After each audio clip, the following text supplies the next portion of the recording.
Yo, welcome back guys. I'm really happy to be back. So, Visional Wheel Season 4 is finally here. And this time, we got access to strong downstar and arrow mods, some interesting deviants, and even a crazy new option to get premium items for free, just by actively playing the game. So in this video, I'll break down how to get everything, what farming methods we have, what limits you need to know about, and a few useful tricks for this event. Let's start with a new currency, Gravity Crystal. You can use Gravity Crystals to craft tools that speed up your farming, open Abyssal Cores, and also buy mods and items from previous seasons. Right now, there are 5 main ways to farm Gravity Crystals. The first option is farming cities during the event. The second option is farming elite enemies. Another way is collecting Airdrops around the map. Also activate the Gravity Platform event. And finally, you can farm the new boss, Aerial Hunt. Now let's go through each method separately. First, city farming. During the anti-gravity moon event, you fly around the city, collect energy spheres, and open event chests. From these chests, you can get formulas for items that improve your flight and make farming much faster. You can also get the recipe for Layered Galaxy, which is now used in basically every elemental build.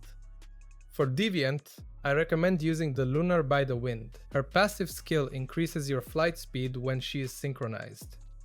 For items, I recommend using Gravity Absorber. You can get the formula from city event chests, and it gives a huge boost to your flight speed. For drinks, I'm using Stardust Energy Drink and Stardust Mushroom Soup. For food, Fluffy Sweet and Stardust Ratatouille. Most of these recipes can be bought in Deadsville from the NPC Weber. The recipe for Fluffy Sweet drops from event chests. Now let's move on to elite enemy farming. The idea here is very simple. You find an elite enemy close to a teleport, kill it, switch worlds, and then come back to the same spot. And you just repeat this cycle again and again. Overall, this is a very simple and pretty decent way to farm gravity crystals. Now, let's talk about Airdrops. About 3 minutes after the anti-gravity moon event starts, markers will begin appearing on the map, showing where the supply drops landed. Inside these zones, we're looking for 2 types of relics, broken relics and Riftwalker relics. Broken relics are pretty simple. Usually there are around 2 to 4 of them in one zone, and the daily limit is 20 openings. Riftwalker relics are more rare. Usually you'll find around 1 or 2 in a zone, and the daily limit is 10 openings. But there is one very useful trick with Riftwalker relics. When you walk up to the reward, hold F to view details. You can check the reward before taking it. And if you don't like what you see, just press escape and don't claim it. In this case, it will not count toward your daily limit, and you can keep searching for the materials you actually need. From both Broken Relics and Riftwalker Relics, you can get Gravity Crystals, Random Deviants, Downstar or Arrow Mod crates, and most importantly, you have a chance to get Abyssal Cores. Abyssal Cores come in 3 rarities: Epic, Legendary, and Mythic. Each rarity has a different opening cost, depending on its value. Personally, I do not recommend wasting extra gravity crystals on the 30% chance for double rewards. I would just use the normal opening. It is much cheaper, and honestly, I had no problems farming Abyssal Cores. But gravity crystals are a different story. You need a lot of them. From Abyssal Cores, you can get mods, deviants, gravity crystals, and most importantly, Abyssal Essence. This is the new currency used in the special shop. With Abyssal Essence, you can buy gacha pools, shiny mods, premium items, and even 5/5 deviants. One important thing to know, when you buy a shiny mod box, the shiny mod is random. You don't get to choose the exact one you want, which is honestly a little disappointing. Also, new shiny mods can still be obtained the same way as before.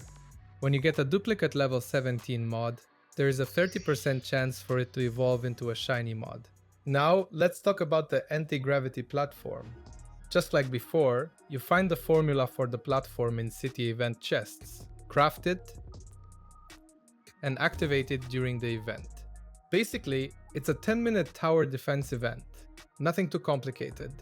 I'll make a separate video later about the best build for farming it. The important part here is the limit. You can complete the platform and claim the reward 5 times per week, and the limit only counts after you actually take the reward.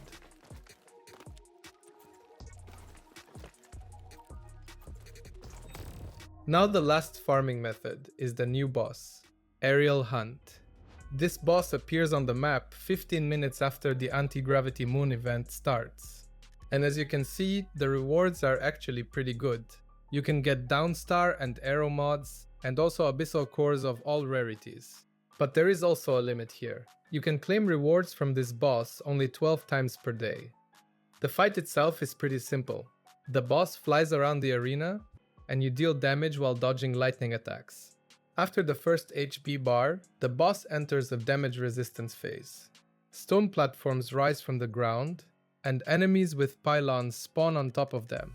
You need to clear all enemies near the pylon first, and only after that you can activate it.